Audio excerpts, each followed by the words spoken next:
Que se passe-t-il aujourd'hui au Cameroun? À une époque, on savait que lorsque nos parents finissaient de nous envoyer à l'école, après avoir étudié, on pouvait directement trouver du travail en fonction de la formation que nous avons poursuivie. De nos jours, ce n'est plus le cas. Il y a des gens qui sont diplômés, qui ont des bacs plus 100, tellement de diplômes, mais qui se retrouvent au quartier. Ce qu'un Camerounais veut se lever pour dire, d'après lui, ne trouve pas du tout normal. Il se retrouve tué. Avant, nous avons eu la possibilité de marcher dans notre propre pays sans avoir de problème. Maintenant, nous avons tous la peur d'aller du côté du nord-ouest parce qu'on connaît, dès qu'on constate que tu es francophone, en général, on te tue une fois. Un assemblage de tous ces problèmes-là que les Camerounais n'en peuvent plus. Dans cette vidéo, je parle principalement à lance Monsieur le Président. Je m'excuse si je vais employer des termes vraiment agressifs ou des termes mal placés. Je parle à l'honneur de tous les Camerounais. Nous voulons que vous sachiez qu'on ne vous déteste pas. Nous détestons le fait que nous ayons des diplômes, mais nous ne pouvons pas travailler. Nous détestons le fait qu'on se dit maintenant que l'école n'a plus de valeur. Nous détestons le fait que nous soyons devant l'hôpital, mais nous ne pouvons pas être internés parce que soit on n'a pas d'argent, soit l'hôpital refuse de prendre soin de nous. Nous détestons le fait qu'il n'y a plus de professionnalisme dans tous les hôpitaux. Nous détestons le fait que vous nous dites, en fait, vous nous faites comprendre que si le centre est en paix, alors tout le Cameroun est en paix. Ça veut dire que vous êtes en train de banaliser le fait que certains de nos frères et sœurs meurent. Les élèves n'arrivent pas à aller à l'école parce que, effectivement, les anglophones sont mécontents. Lorsque tout ça a commencé, vous auriez pu arrêter ça à temps. Nous détestons le fait que vous ne nous écoutez pas, vous nous dictez vos règles. Un président se doit de parler avec sa population. Vous ne voulez pas écouter ce que nous ressentons. Je voudrais que vous sachiez vos responsabilités dans le Cameroun actuel. Le Cameroun avant était un pays de paix. Avant, le président Mamadou Ahidjo descendait dans les rues du Cameroun pour vérifier comment est-ce que chaque population de son pays vivait. De nos jours, l'école au Cameroun n'a plus de valeur. Des élèves tuent leurs professeurs. Si nous prenons par exemple 4 élèves, on pose peut-être la question à ces 4 élèves que qu'est-ce que vous aimeriez faire plus tard? Je vous assure qu'ils vont vous répondre que la nature va donner. Aujourd'hui, tous les Camerounais s'élèvent. Pas parce qu'on vous déteste, Monsieur le Président, mais parce qu'on déteste la façon dont vous nous dirigez.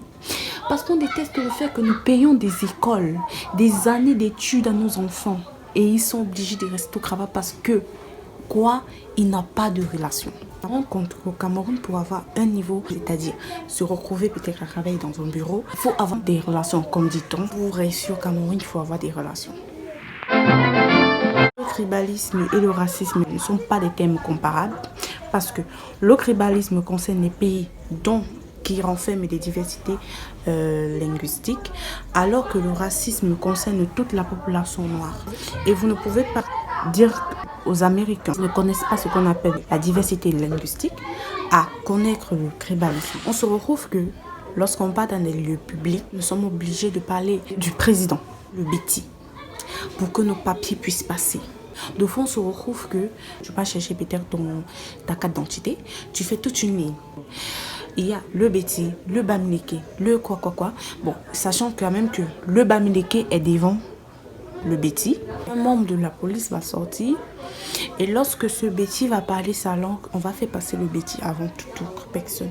Et du coup, quand on a compris que c'était ça le système, on s'est retrouvé à dire Babakiri, tu es obligé de faire comme si tu parlais pour que ton dossier puisse passer. C'est ça le Cameroun d'aujourd'hui.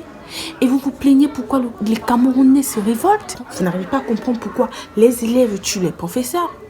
C'est à cause de vous, Monsieur le Président. Nous ne savons pas si le nouveau président va être bien ou mauvais, ou va être pire ou mieux que vous. Ce que les Camerounais veulent, c'est qu'ils veulent un rêve nouveau. Ils veulent entendre ce mensonge de la bouche d'une autre personne, mais plus de la vôtre. Si fait en sorte que les Camerounais puissent travailler, je vous assure que vous n'auriez jamais eu de problème. Même quand un Camerounais a bien fréquenté, il trouve du travail. Mais finalement, l'État ne paye pas très bien. On dévalorise son niveau intellectuel, on dévalorise ses années passées à étudier. Le salaire est très minuscule. Quelle solution il trouve?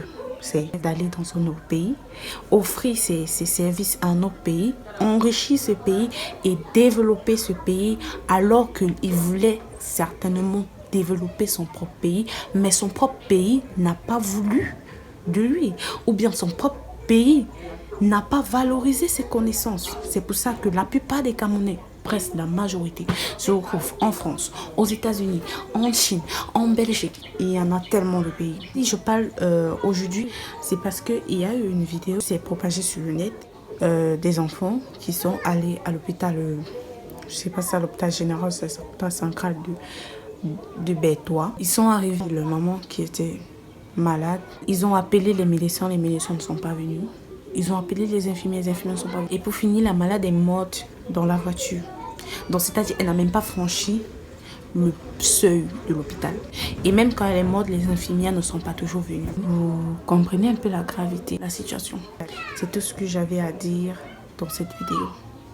J'espère que vous auriez compris le message que j'ai envie de vous faire passer, que vous n'allez pas détourner mes pensées. J'espère que vous allez comprendre un peu la douleur des Camerounais. Et j'espère que le temps que vous êtes encore là, vous allez pouvoir résoudre ces problèmes. Nous sommes arrivés à la fin de cette vidéo. J'espère que la vidéo vous a beaucoup plu. N'hésitez pas à vous abonner à ma page, d'activer la cloche de notification et surtout de laisser plein de commentaires.